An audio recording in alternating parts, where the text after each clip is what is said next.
사도행전에서 예수님이 직접 하신 말씀 두 군데가 있어요. 하나는 사도행전 20장에서 주는 자가 받는 자보다 복이 있다고 말씀하신 주님이다 라고 바울이 그렇게 얘기했고, 여기 복음서에는 없습니다.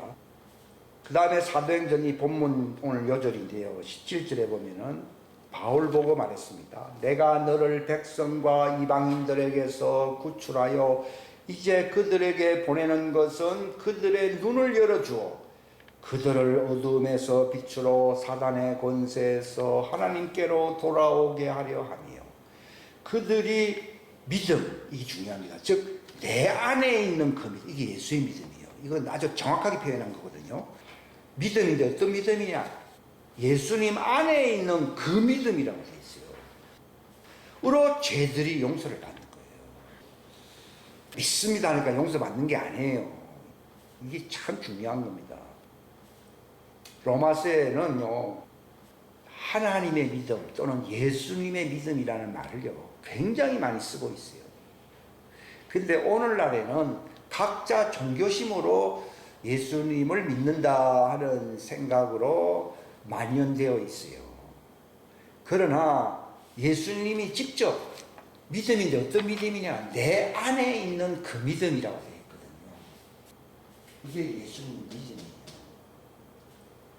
하나님의 왕국의 신비를 알 수 있는 믿음이라는 거예요. 그냥 종교심을 분출시키는 그 믿음을 전하러 파송한 게 아니고, 왕국 복음을 온 세상 땅끝까지 전파되어야 그때야 끝이 온다, 이렇게 얘기했거든요. 그러니까 왕국 복음이라고 하는 것이 뭐가 왕국 복음이냐?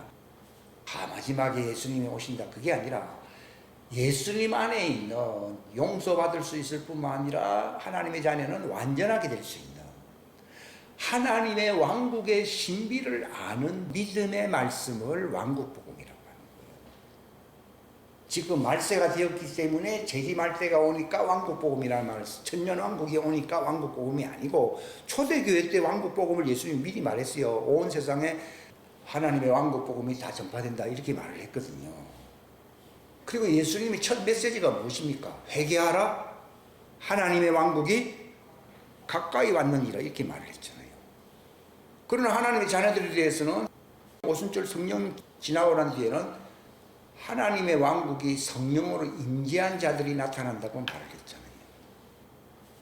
그렇기 때문에 하나님의 왕국은 여기 있고 저기 있는 게 아니라 너희들, 제자들 안에 이제 성령님을 통해서 하나님의 왕국이 임한다, 이 말입니다. 그러니까 내가 하나님의 자녀인지 아닌지는요, 성령님의 역사로 말미암아 그 하나님의 왕국 성전이 되어버리는 거예요. 이것은 용서받는 자들에게 하나님의 성전이다라고 하는 게 아니고요, 완전하게 된 의인들을 얘기하는 거예요. 예수님이 그랬잖아요. 이 눈에 보이는 헤롯 성전은 헐어버리라, 내가 사흘 만에 다시 세우겠다고 말을 했잖아요. 이건 뭘 얘기하는 겁니까? 예수님이 바로 성령님으로, 자기 안에 있는 성령님으로 말미암아 부활할 것을 얘기한 것이거든요. 그러니까 우리도 성령님으로 말미암아 예수님처럼 이 첫째 부활에 참여할 수 있는 자가 된다면 내가 하나님의 성전 된 것입니다. 그러나 종들은 그들이 이제 완전하게 되지 아니했다는 거죠. 그래서 죄인인 거예요. 왜 광야로 가야 됩니까? 완전하게 됐다고 하면은 그들도 휴거했어야 되고, 아예 휴거의 대상이라면은 나눌 필요도 없습니다. 그러나 그들은 이제 정화되어야 할 마지막 기회가 남아있는데 그들의 장소는 광야라고 하는 것입니다. 그래서 여기 스가랴 13장 1절에 나와 있잖아요. 뭐라고 되어 있습니까? 그날에, 이게 마지막 광야의 때를 얘기하거든요. 죄와 더러움을 씻기 위한 셈이 다윗의 집과 예루살렘 거주민들을 위해 열리리라. 이건 미래형이거든요. 그러니까 씻는 것은 아직 그들에게 이루어지질 않았어요. 근데 오늘날은 다 씻었다 그러거든요. 씻음 받았으면요, 제자들입니다. 예수님이 아버지께로 가시기 전에 허리에다가 수건을 동여시고 대야에 물을 담아서 제자들의 발을 씻었어요, 안 씻었어요? 그게 성령님의 씻음을 얘기하는 겁니다. 씻어서 네가 완전하게 되라 하는 것입니다. 그런데 이제 베드로는 아이고 이럴 수가 있습니까니까요. 내가 너 발을 씻어주지 않는다면은 너는 내 신부가 아니다는 거예요. 넌 너와 상관없다 이 말입니다. 그러니까 여러분들이 징계를 받는다고 하는 것은요, 하나님이 씻어주기 위한 거예요. 징계가 없는 사람은 사생아라고 되어 있거든요. 사생아는 말 그대로 백인 자식이라 하지만 진짜 버린 자식이거든요. 그러나 징계가 있으면은 너희는 사생아가 아니요 참 아들로 인정해 주겠다 그랬거든요. 그래서 징계가 뭔가 하면요, 많은 사람들이 잘못했다 고발당하고 이런 거를 징계라고 하는데 그런 게 아니고요, 십자가를 치는 거예요. 예수님도 우리 때문에 징계를 받아서 안 받았어요. 징계를 받았기 때문에 그가 상함은 우리의 허물을 인하며 그가 징계를 받으면 우리의 죄악을 인하며 그런 말 있잖아요.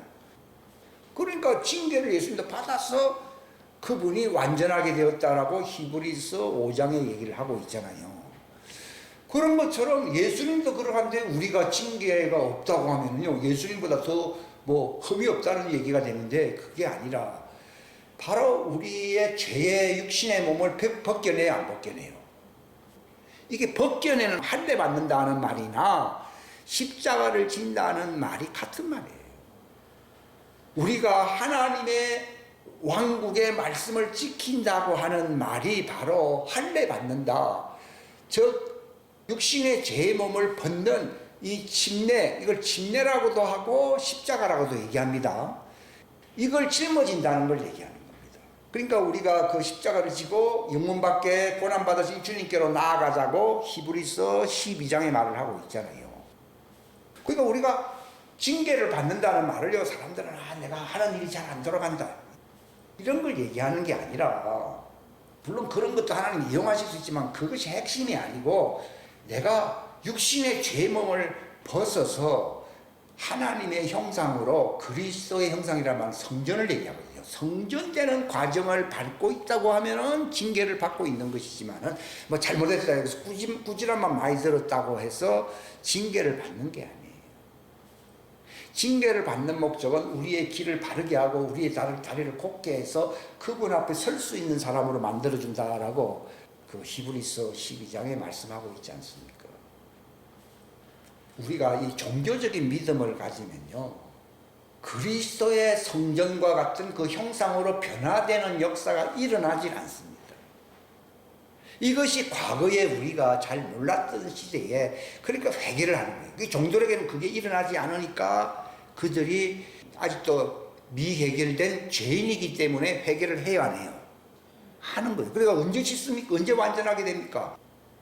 광야에서 마침내 그들을 양육하시고 주님이 나타남으로 그 정련하는 풀로 임해야 아니에요. 그게 말라기 3장도 여기 빠졌는데요, 나타나가지고 그들을 싹 씻어준다고 되어 있거든요. 그래서 여기 스가랴 13장 말씀도 물이 솟아난다, 죄의 더러움을 씻기 위한 샘이 열린다 이렇게 나오는 거예요.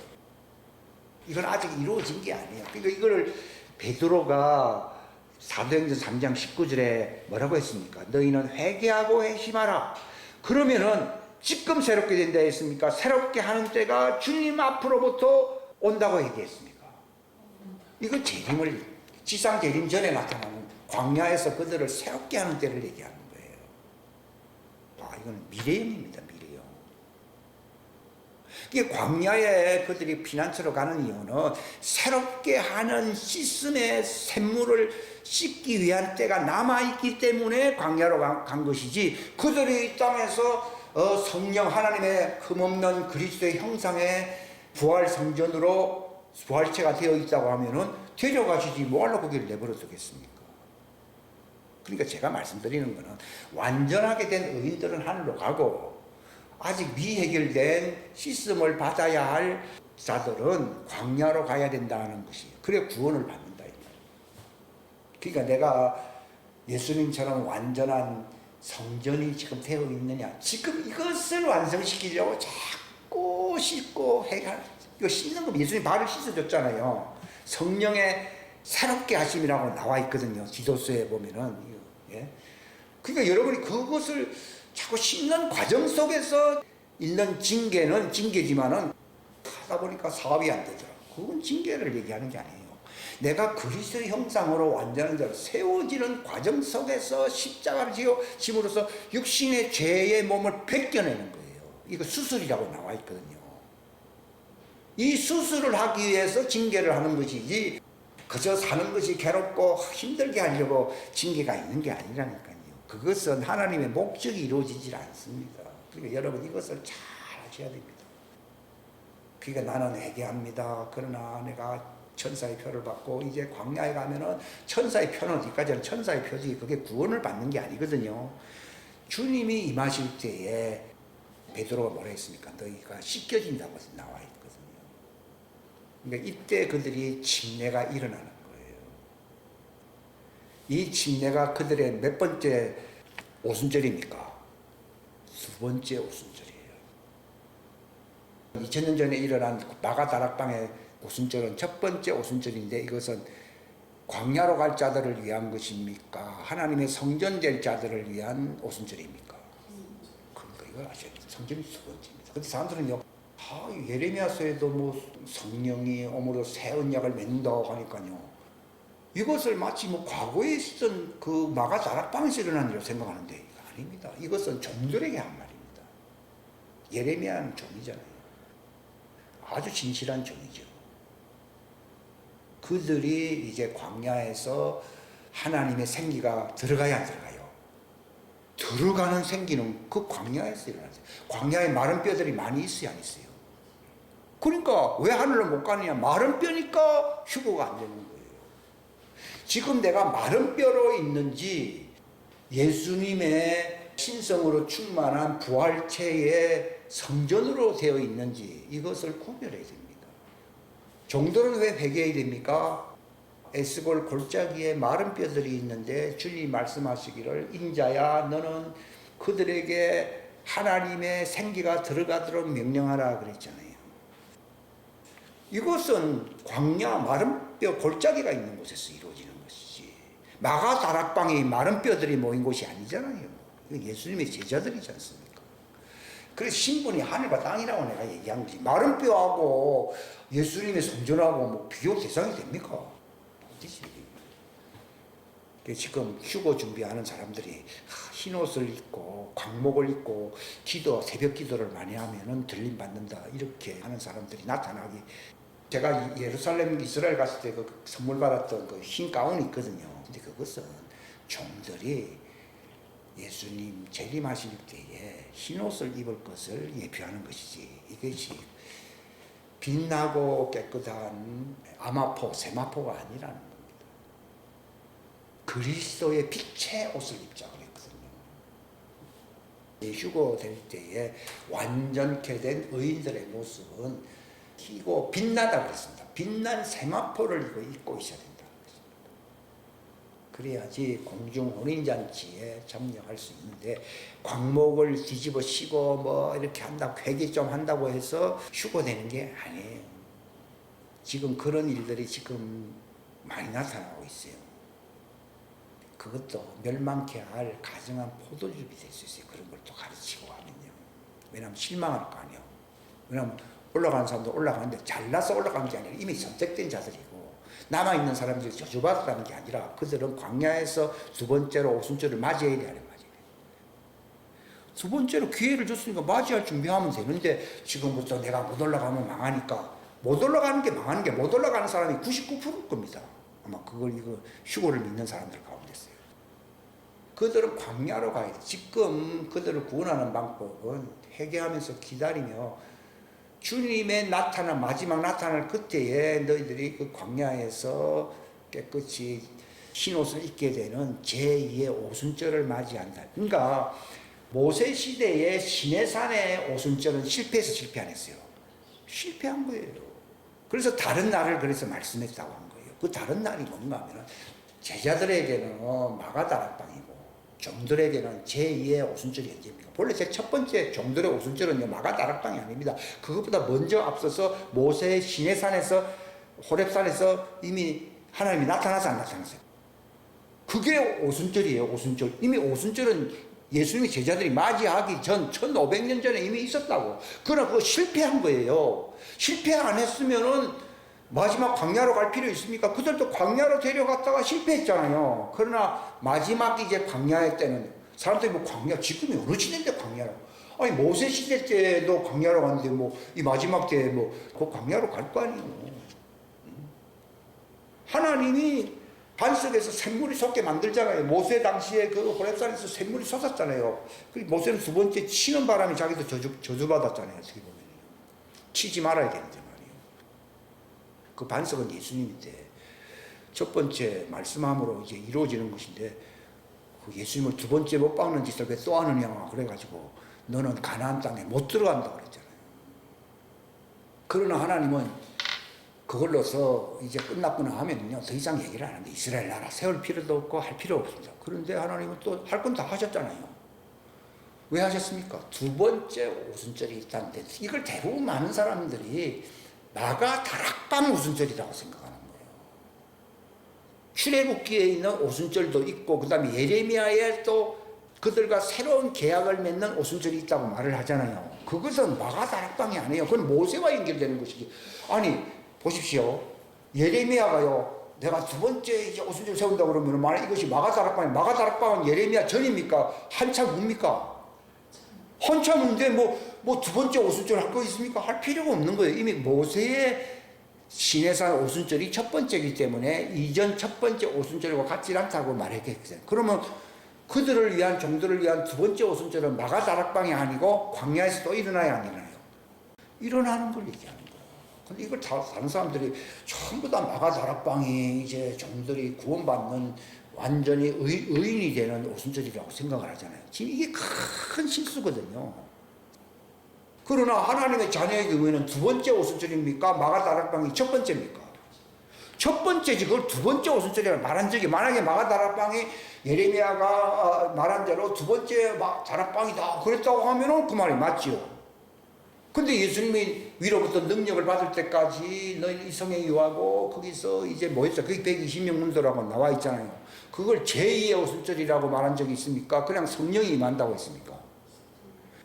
하나님의 생기가 들어오는 게 아니고 하나님의 성령이 임한 종들은 하나님의 생기가 들어와야 돼요. 옛날 아담도 종이잖아요.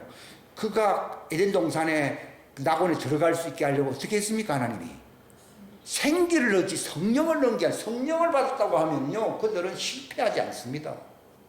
왜냐하면 영혼이 떠나지 않는다고 말했거든요. 그러나 생기는 들어갔어도 타락했으니까 하나님의 아들들이 사람의 말을 듣고서 하나님의 신이 그 신이라 하나님의 생기가 떠나서 안 떠났어요? 떠났잖아요. 근데 마가 다락방 어떻게 이제 옛날에 했는데 이제 두 번째 오순절이 온다 했습니까? 하나님의 성령의 영원히 너희 속에 거한다고 말했습니까?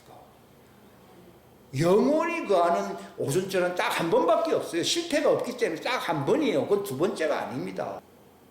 그러면 두 번째 오순절은 언제냐? 그거는 모세의 오순절이 실패했기 때문에 마지막 생기가 또 들어가야 될 거 아니에요. 에스겔 37장이 있지 않습니까? 생기가 들어가게 하라고 되어 있잖아요.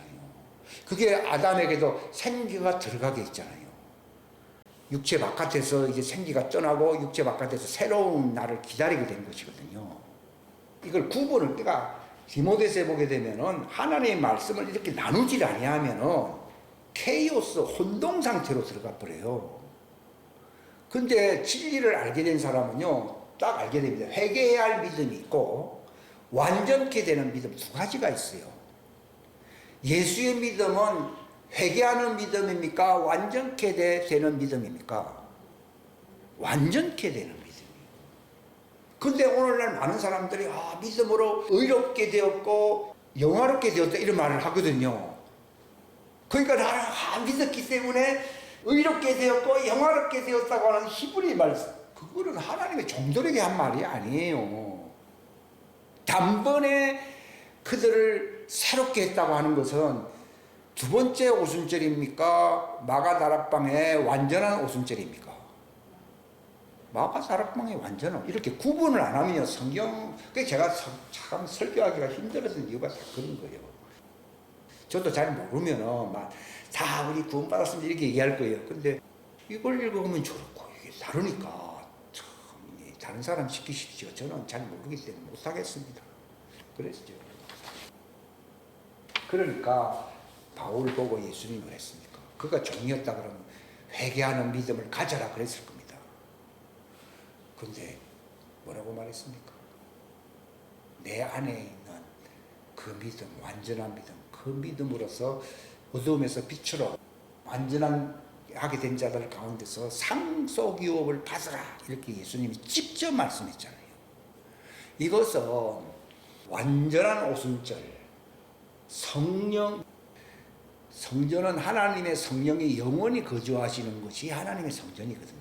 그러나 생기가 들어가는 것은요, 이것은 하나의 예표적인 것입니다. 전부 다. 그러니까 허물으라고 그랬잖아요. 솔로몬 성전 지었지만 다 이제 네가 회개하지 않고 네가 잘못하면 다 무너진다고 했어야 했어요. 다 무너질 가라지와 쭉정이들이요. 그 헤롯 성전 안에는 가라지들이 많이 있어요, 안 있어요?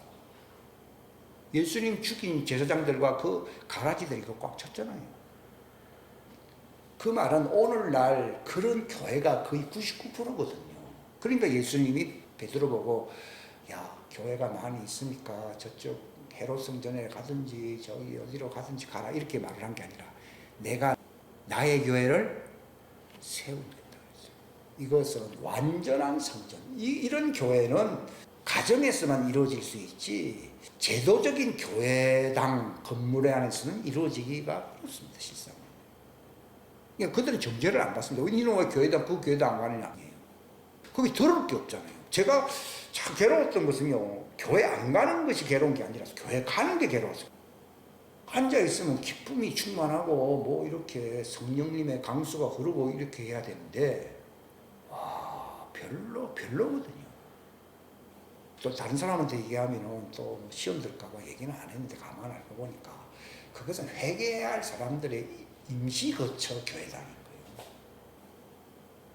이걸 광야교회라는 말이 있어야 됐어요. 스데반이 너희들은 광야교회에 있었다고 했잖아요. 그러나 스데반은 광야교회에 있었습니까? 주님의 몸된 성전 안에 있었습니까?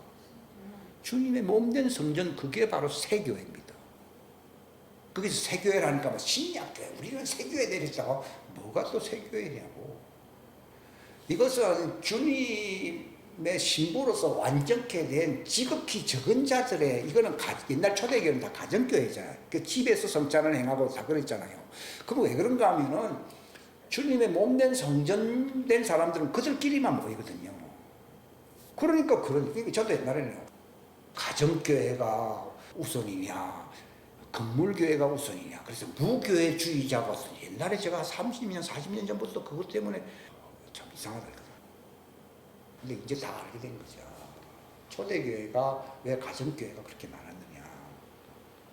그것은 성령님으로 가득한 이 하나님의 성전된 신부들이 이제 성령의 음성을 듣기 위해서 그렇게 모이는 거예요. 이것을 무슨 교회라고요?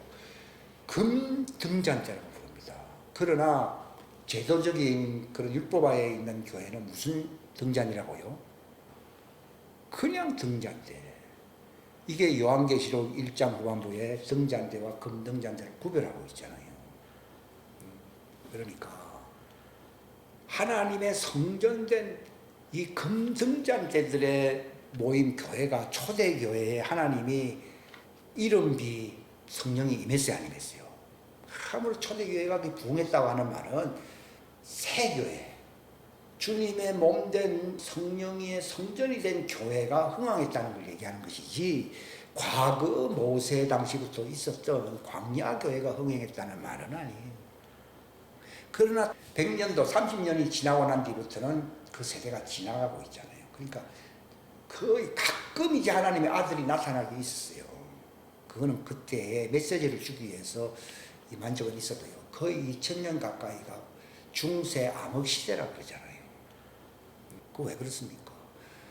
제도권적인 중세 가톨릭 교회로 아주 충만했잖아요. 거기는 빛이 없다고요. 그들은 어둠이에요. 어둠에 있는 자들이 회개하는 곳이 어디냐면 성소거든요. 그 성소에는 그 등잔대에서 나오는 빛이 저 미리 나오고 있었거든요. 그것은 모세의 율법이 말하는 바 모세의 정언의 말씀을 받을지니 그렇지 않으면 그들 안에 빛이 없기 때문이라 그랬습니다. 그래서 모세의 율법을 제대로 회개하고 받으면 달빛이 들어와야 안 들어와요? 들어오거든요. 이걸 은등잔대라고 그래요. 은등잔대. 그냥 등잔대지만 실제는 은으로 만들어요. 은등잔대. 은이라고 하는 것은 독이 들어가는 것을 감지하는 세부치가 은이잖아요. 그건 회개를 뜻하는 거예요. 옛날 나팔 불 때도 금나팔대라 해서 은나팔대라 했습니까? 은나팔대라 부르잖아요. 그 종들이 그렇게 광야에서 외쳤거든요. 회개하라는 것입니다. 그러나 금등잔대는 완전하게 된 예수님의 성전된 형상을 얘기하는 거예요. 금은 예수님을 상징하는 것이거든요. 그러니까 내가 금등잔대가 내 안에 있느냐, 은등잔대가 내 안에 있느냐. 은등잔대는 자꾸 독을 밝히 드러내니까 이건 율법의 영문은 죄를 드러내는 것이잖아요. 은은 독을 드러내야 안 드러내요? 독이 드러난다. 즉 죄악이 드러난다는 거예요. 그는 은등잔대인 거예요. 그러나 그런 독과는 상관없는 그리스도의 신성이, 금은 예수님의 하나님의 신성을 얘기하거든요. 이거는 범죄하지 않는 완전함을 얘기하거든요. 그러니까 죄의 몸이 벗어지고 그리스도의 신성에 충만한 것으로 충만한 성전들은 그걸 금 등잔대라고 부르는 거예요. 그것은 가정교회로 지극히 적은 자가 모여도 이는 주님의 몸된 교회예요. 그러니까 예수님이 그 교회를 세우겠다고 말씀하신 거예요. 이제 그런 교회들 사이비한 교회라고 해서 교황이나 사라가 싹 지어버리고 전부 가톨릭의 제도권 교회를 세워서 안 세웠어요. 이마니까 뭐 거의 99%가 지옥 가는 거예요. 그래서 빛이 없으면 다 지옥 가요. 그래도 이 모세의 이 명령을 은그릇이라도 되면은 독이 있구나 해서 이걸 회개를 해야 하네요. 하는데 은그릇 교회가 아니라 거기는 똥그릇 교회잖아요. 그러니까 지옥 가요. 오늘날도 제도권도 이리 보면 희망 있는 사람은 은그릇 교회입니다. 회개하고 그들이 광야에서 주님 맞이할 준비를 하는 사람은 은그릇 교회입니다. 안 그러고 나 뭐 다 끝났다는데 뭐 이렇게 거의 대부분인데 그것은 은그릇이 아니라 똥그릇입니다. 그러니까 똥그릇이면서 은그릇도 아니라 금그릇이라고 생각하는 거예요. 거의 태반입니다. 저는 왜 이렇게 고민을 많이 하는가 하면요, 은그릇 과정을 지나온 거거든요. 과거에 지나가지고서 이제는 주님의 말씀을 지키게 되면 예수 안에 있는 믿음으로는 이게 뭡니까? 금그릇이 되는 거예요. 금그릇. 예. 구원받는 사람은 두 정의는 하나는 금그릇이고 하나는 뭡니까? 은그릇입니다. 예수님 오른편은 금그릇, 왼쪽은 무슨 그릇이요? 은그릇. 어느 사람들이 내 구원받았는데 막 그렇게 율법을 외치고 회개하라고 합니까? 당신은 은그릇이라도 되면 다행인데 똥그릇이면서 은그릇도 아니면서 금그릇인지 하거든요. 이게 문제예요. 사도 베드로가 얘기했잖아요. 회개하고 주 예수님 나타나실 때에 이제 네가 깨끗하게 되라고 했어요, 안 했어요? 했잖아요. 그게 은그릇이에요. 깨끗하게 되는 그릇이 은그릇이 그 마지막에. 근데 성령 안에서 완전하게 씻어서 거룩하게 된 자들은 금그릇이다 이 말이에요.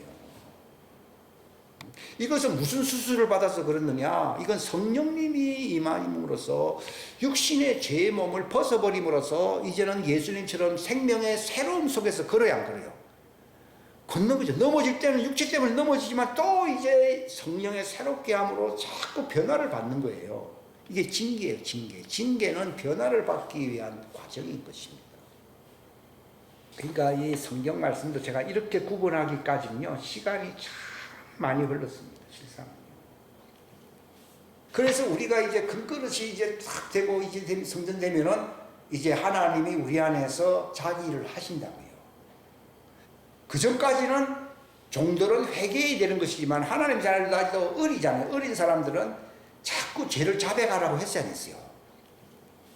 나의 어린 자녀들아, 너희 죄가 예수님의 피로 말씀으로써 씻어졌다, 이렇게 말을 하잖아요. 씻어지는 건 다행인 거예요. 근데 종들은 씻어지지도 않고 덮어버립니다. 그래가지고 광야에서 씻어집니다. 근데 오늘날 잘못 가르치는 것은 전부 다 씻음 받았다는 거예요. 이게 문제입니다. 이게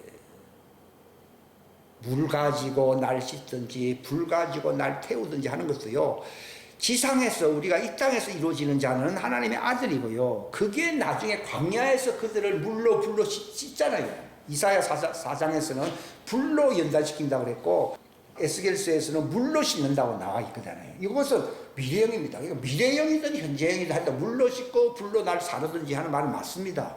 맞는데 과거의 찬송가 작가는 그 시간차를 모르기 때문에 물 가지고 날 씻고 불로 씻다는 게 다 씻음 받고 다 이제 이런 말을 할 수가 있는데, 실제로는 그 찬송가를 부를 수 있는 자격은 완전케 된 징계를 받는 하나님의 자녀들만 그 노래를 알 수가 있습니다. 세상은요. 종들은 남아 있습니다. 그러니까 하늘로 올라갈 때 그들은 땅에 남아야 안 남아요? 아직 할 일이 남아있지 안 남아있어요? 남아있기 때문에 하늘로 가지 못하고 남아있는 거라니까. 그럼 왜 올라가느냐? 끝나서 안 끝났어요? 끝났기 때문에 예수님의 몸을 회복하기 위해서 하늘로 올라가는 거예요. 그러면 그분이 무슨 권세를 가집니까? 심판하는 권세를 가지요. 만왕의 왕의 권세는 신부가 그리스도의 상처받은 몸에 붙어야 돼요, 안 붙어야 돼요? 붙게 될 때 예수님의 상처가 사라집니다. 지금 예수님이 하늘 우편 보좌에서 중보기도를 계속 하는 이유는 자기 몸에 뭐가 있기 때문이라고요? 상처가 있거든요. 상처가 있으니까 주님, 저들이 잘못한 것 때문에 내가 상처가 있지 않습니까? 아버지께 얘기하면서 그들의 죄를 사해 주십시오 하고 기도할 수 있는 거예요. 만약에 예수님이 니는 상처 많이 받아라, 나는 상처 없다, 그러면 예수님하고 제자 상관이 있어요, 없어요? 상관이 없습니다. 이것도 중요한 내용이에요. 우편 강도도 구원받고 하는 일이 왜 나타나는가 하면요, 상처가 예수님 몸에 있어야 했어요. 있잖아요. 그러니까 저들을 완전하게 해주십시오. 뭘 담보로요? 예수님의 상처를 담보로 해서 그들의 죄를 사해달라고 예수님이 중보기도 하시잖아요. 그러니까 아버지, 저들의 죄를 사해 주시고 저들을 완전하게 해주십시오라고. 그래서 완전하게 돼요. 이제 올라오면은, 근데 완전하게 되고 올라오면은 이제 중보기도가 끝났잖아요. 그러니까 붙으면 예수님 상처가 없어져 버리는 거예요. 상처가 없어지면은 어린 양에서 뭘로 바뀐다고요? 만왕의 왕으로 바뀐다.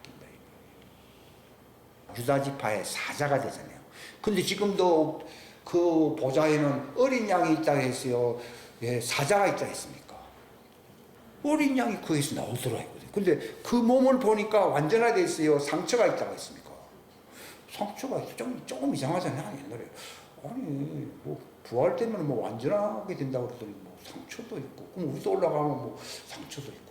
옛날에 참 헷갈렸어요, 이런 게요. 근데 그들이 완전하게 되어서 휴거되는 날 예수님의 상처가 지워지고 그들도 완전하게 다 끝났어요, 안 끝났어요? 끝남으로써 예수님의 몸이 완전하게 되잖아요. 주님은 머리가 되시고 신부들은 몸이 되니까 아내가 되잖아요. 아내가 되니까 그때는 만왕의 왕, 통치고. 그러니까 휴거될 때 요한계시록 11장에 보게 되면은 갑자기 하늘로 올라가더라 그러면서 그 뒤에 보면 천사들이 노래하며 가로되 뭐랬습니까? 만왕의 왕이 이제 다스리는 도다라는 말입니다. 주님 몸이 회복돼서 안 회복됐어요? 회복되니까 만왕의 왕이 영원토록 통치하며 심판하며 다스린다 하는 말을 쓰잖아요. 11장 15절에 나오잖아요. 휴거는 11장 13절인가 12절에 나오고 15절에 보면은 이제 그분의 통치 권세가 완성되었다는 말이 있어야 했어요. 그 말은 그전에는 완성이 안 됐다는 내용인데 그게 왜 그러느냐? 주님의 신부들이 아내가 될 때에 주님의 몸이 회복되는 거예요. 회복되니까 주님의 권세가 완성되었도다, 이렇게 말을 하거든요. 어린 양으로서 상처가 있던 그분이 이제 휴거가 되고 그들과 연합되어 아내가 되니까 예수님의 권세가 회복되었도다. 이런 거는 놀라운 말씀이거든요. 그러니까 예수님께서도 누가복음에 보면 내가 땅에다가 하는 것은 땅이라는 말은요, 뭐 진흙 땅에다가 한다는 말이 아니라 땅에 속한 자가 아담이요, 아담 아니요. 아담이에요. 하늘에 속한 자가 있고 땅에 속한 자가 있대 할 때 내가 땅에다가 불을 던진다는 말은 진흙 땅에다가 붓는다는 말이 아니고 땅에 속한 아담의 후예들에게 회개하는 은그릇에다가 불을 던져야 안 던져요. 던져서 그들을 부활체로서 완전하게 하겠다. 그 말입니다. 이 해석이. 그러나 금그릇은 왜 불 안 던집니까? 성령님의 불이 안에 있잖아요. 그들이 불꽃이 되잖아요. 그들은 불꽃이 되고 이제 은그릇은 불을 받아서 불이 돼요? 불 안 돼요? 불이 된다 이 말입니다.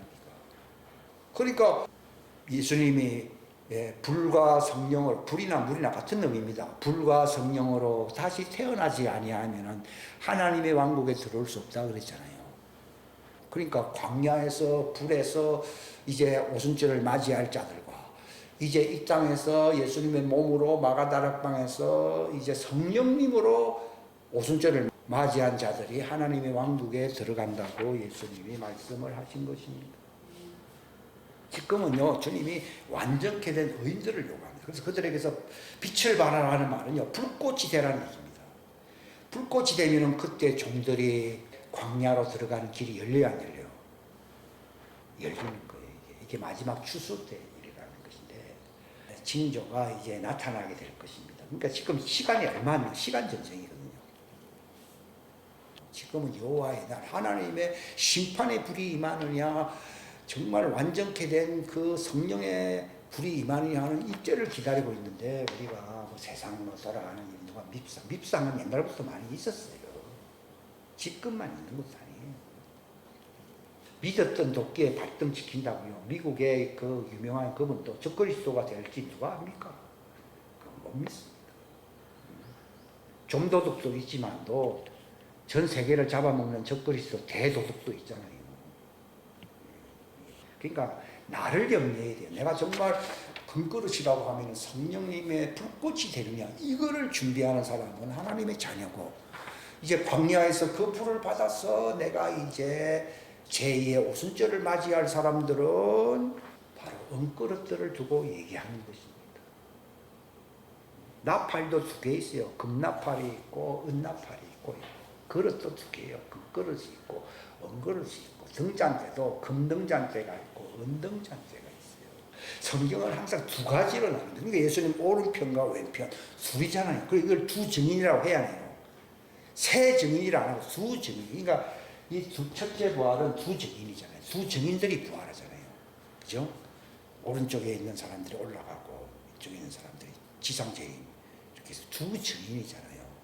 그래서 첫째 부활에 참여하는 자는요, 금그릇이든 은그릇, 이건 타고나는 문제예요. 이거는 자기 엄마 보고요, 엄마 왜 나를 아들로 태어나게 안 하고 왜 딸로 태어나게 했어요? 재수 없어요. 나 집 떠날 거예요.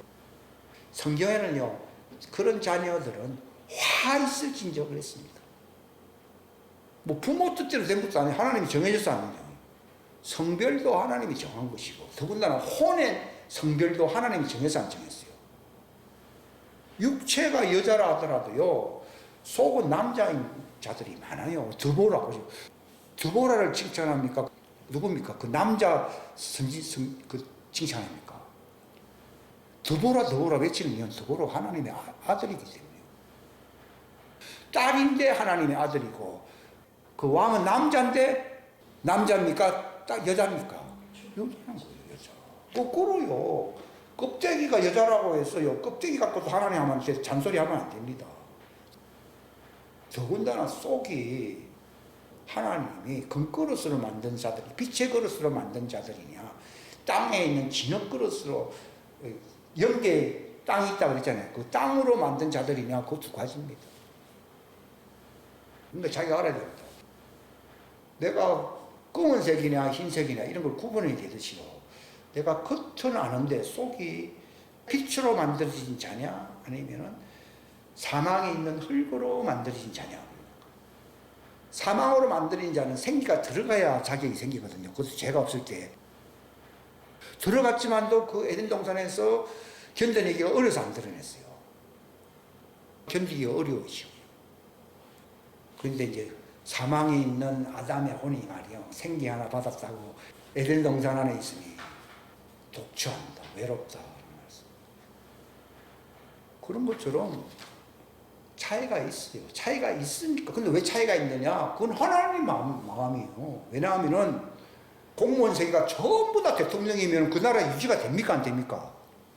안 돼요. 어떤 분이 천국에 갔다고 한 말이 뭔 줄 아십니까? 이 세상은 아무것도 아니더라. 가보니까 서열이 여기가 100가지라 그러면 거기는 억가지 있다 그러더라고요. 천사들이 그렇게 사람 숫자보다 많거든요.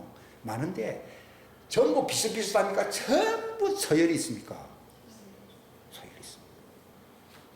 그러니까 우편 보자라는 말이 있고 내 우편에 앉겠다는 말도 있고 그런 말 쓰고 있는 거예요. 그거 서열은 하나님이 만드신 것이지. 그래야지 왕국이 유지가 되죠. 전부 대통령이다. 안 되지. 안 된다. 그러니까 이게 성소라고 하는 데가 있거든요. 성소는 뜰이 있고 성소가 있고 지성소가 있다. 이게 세 그룹이거든요. 뜰은 이거는 완전히 자연계입니다. 완전 자연계입니다. 이게 시민들이 거하는 곳입니다. 그러니까 장차 하나님의 왕국에서요, 저 별들을 하나님 다 주신다 그랬거든요. 거기는 자연계가 농후한 그 지역이 있습니다. 거기에 이제 종들이 거한다. 그래도 죽음이 없고 행복하게 살 수 있으니까 정말 좋습니다. 거기도요. 근데 다스리는 사람은 그들 숫자보다 훨씬 적지요. 그들은 어디에서 파송되느냐? 성소에서 파송된다고. 성소는 뭐가 있는 곳입니까? 달빛이 있는 곳입니다. 거기에 은등잔대가 있어야 안 있어요? 거기서 이렇게 빛이 쫙 비치는 거예요. 그러나 지성소에 있는 사람은요, 거기는 불빛이 필요 없다고 되어 있어요. 그걸 새 예루살렘 성이라고 얘기하는데 더 이상 등잔대가 필요 없고 예수 그리스도가 그들에게 영원한 빛이 된다고 했어요. 그렇기 때문에 휘장이 왜 있는가 하면요, 휘장이 다 거쳐버리면 성소에 있는 사람들이 눈이 다 멀어버린다고요. 그 말은 그들에게서는 예수 그리스도의 빛이 확 이게 세마포의 빛이 이제 나오기 때문에 감당을 못합니다. 그러니까 서열이 재수없게 정해졌다 이런 말이 아니라요. 그 서열의 짬밥에 들어갔다가 그 빛 때문에 그 자리에 서질 못한다 그러더라고. 그 리조이너 목사님의 그 글들을 보면 그렇게 나와 있습니다. 그 빛 강도가 다 다르답니다. 예수 그리스도의 빛 앞에 요한이 완전히 쓰러져 버렸잖아요. 그래서 하나님의 왕국은 빛의 세계인데 여기는 마치 빛의 근원에 있는 지성소가 세 개가 있고 이게 12기초석에 있는 신부들의 방이거든요. 예수님의 아내가 될 자들이 사는 곳이에요. 그 다음에 문 바깥이래요. 12문은요, 거기는 말 그대로 바깥 문이잖아요. 거기에 종들이 문지기로 있는 거예요. 그러니까 시편 84편에 보면은 내가 악인의 집에 사는 것보다 뭐가 좋다고 그랬어요? 하나님의 집에 문지기로 있는 게 좋다는 말이요. 문지기라는 게 12문, 성벽의 12문은 안에 있습니까? 바깥에 있습니까? 성벽문입니다. 이 자연계와 영계를 구분 짓는 그 세계 속에서 사는 자들이 그들입니다. 그러나 하나님의 진짜 자녀들은요, 어린 양의 아내들은요, 그 빛으로 본래 혼이 만들어진 자들이기 때문에 12기초석에 있는 그 중심부 어린 양의 빛이 전 세계에 비치는 그런 지가 있는 것입니다. 그게 요한계시록 21장에 보면 자세히 나와 있어요. 그 다음에 그로부터 이제 새 예루살렘 성에 아예 들어오지 못할 별들의 세계 시민들이 있어요. 왜 그렇습니까? 그들은 그 빛을 받을 능력이 없습니다. 멀리서 이렇게 바라볼 뿐입니다. 그러니까 하나님의 왕국은 빛의 등급으로서 서열이 매겨져 있다는 사실을 아시기 바랍니다. 여러분이 빛 가운데서 정말 사는 체질이라고 하면 그 세계 속에 정말 예수님 가까이 있을 것입니다. 그러나 멀리 있는 사람들은 그렇지 않을 수가 있습니다. 왜냐하면 행한 대로 주님이 갚아주신다고 말씀하기 때문입니다. 우리의 눈이 열려서 이게 말씀의 세계가 열려서 예수님의 빛이 들어오게 되면 우리가 빛에서 빛으로 그분의 형상으로 변해되는 빛의 성전이 되시기를 주님의 이름으로 축원합니다. 기도하겠습니다. 하나님 아버지 감사합니다. 빛의 달을 허락하심을 감사합니다. 너희는 세상의 빛이라고 말했습니다. 그러나 생기를 받은 아담에게 너는 세상의 빛이다라고 말씀하지 아니했습니다. 그는 에덴 동산 안에 들어왔지만도 홀로 그는 고독을 맛볼 수밖에 없었습니다. 마귀의 미혹을 받을 수밖에 없었습니다. 하나님, 빛의 자녀들, 이 마지막 때 추수를 위하여 이제 그 빛을 발해야 할 시절이 다가오고 있습니다. 주님의 오실 그날을 예비할 수 있는 자들은 주님의 빛의 성령의 빛으로 영광에서 영광으로 주님의 성전의 형상으로 부활체로 변화받는 것입니다. 이것이 우리의 간절한 소원이 될지언정 세상 헛된 영광 바라보고 멸망케 할 가증한 진노의 포도주를 또 마시는 자가 되지 않게 하여 주시옵소서. 정말 이 진리의 말씀을, 이 언약의 이 성찬을 날마다 우리가 받음으로 주님과 똑같은 형상으로 변화되는 기쁨과 소망 속에서 살아갈 수 있는 자들이 되게 하여 주옵소서. 함께하여 주시기를 바라옵고 주 예수님의 이름으로 기도하옵나이다.